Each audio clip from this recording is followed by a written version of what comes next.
ലോക്സഭയിലെ വഖഫ് ബിൽ ചർച്ചയിൽ വിപ്പുണ്ടായിട്ടും പ്രിയങ്ക ഗാന്ധി പങ്കെടുത്തില്ല. പ്രിയങ്ക ഗാന്ധി ഇന്നലെ ലോക്സഭയിൽ എത്തിയിരുന്നതുമില്ല. വിനീത വിജി ഡൽഹിയിൽ നിന്ന് വിവരവുമായി ചേരുന്നു. പറയൂ വിനീത.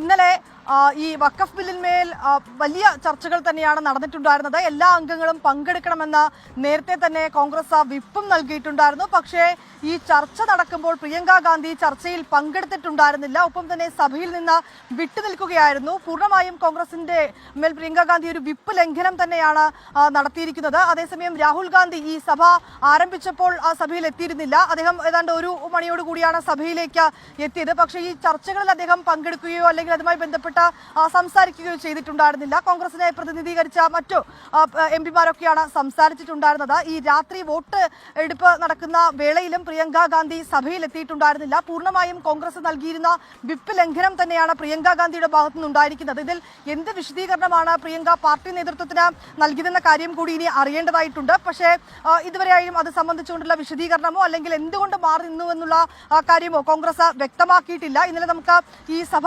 ആരംഭിച്ചപ്പോൾ തന്നെ പ്രിയങ്ക ഗാന്ധിയും രാഹുൽ ഗാന്ധിയും ഇരുവരും സഭയിൽ ഉണ്ടായിരുന്നില്ല. ഏതാണ്ട് 1 മണിക്കൂറിന് ശേഷം രാഹുൽ ഗാന്ധി പിന്നീട് സഭയിലേക്ക് എത്തിയിട്ടുണ്ടായിരുന്നു. പക്ഷേ രാവിലെ ഈ ലോക്സഭയിൽ ഈ വഖഫ് ബില്ലിന്മേൽ ചർച്ചകൾ നടന്നപ്പോഴും പ്രിയങ്ക ഗാന്ധി സഭയിൽ ഉണ്ടായിരുന്നില്ല. ഒപ്പം തന്നെ രാത്രി ഈ വോട്ടെടുപ്പ് ഉൾപ്പെടെയുള്ള കാര്യങ്ങളിലേക്ക് കടന്നപ്പോഴും പ്രിയങ്ക ഗാന്ധി സഭയിൽ നിന്ന് വിട്ടുനിൽക്കുകയാണ് ഉണ്ടായത്. പൂർണ്ണമായും കോൺഗ്രസ് നൽകിയ വിപ്പ് ലംഘനമാണ് ഈ ഘട്ടത്തിൽ നടന്നിരിക്കുന്നത്. എന്താണ് ഇങ്ങനെ വിട്ടുനിൽക്കാനുണ്ടായ കാരണമെന്ന് ഇനി പ്രിയങ്ക നേതൃത്വത്തെ അറിയിച്ചിട്ടുണ്ടോ എന്നുള്ള കാര്യത്തിലാണ് നമുക്കിനിയൊരു വിവരം കൂടി ലഭ്യമാകേണ്ടതായിട്ടുള്ളത്. കോൺഗ്രസ് നേതൃത്വം ഇത് സംബന്ധിച്ചുകൊണ്ടുള്ള വിശദീകരണമോ അല്ലെങ്കിൽ അത്തരത്തിലേക്കുള്ള പ്രതികരണമോ ഇതിനോടകം നടത്തിയിട്ടുമില്ല.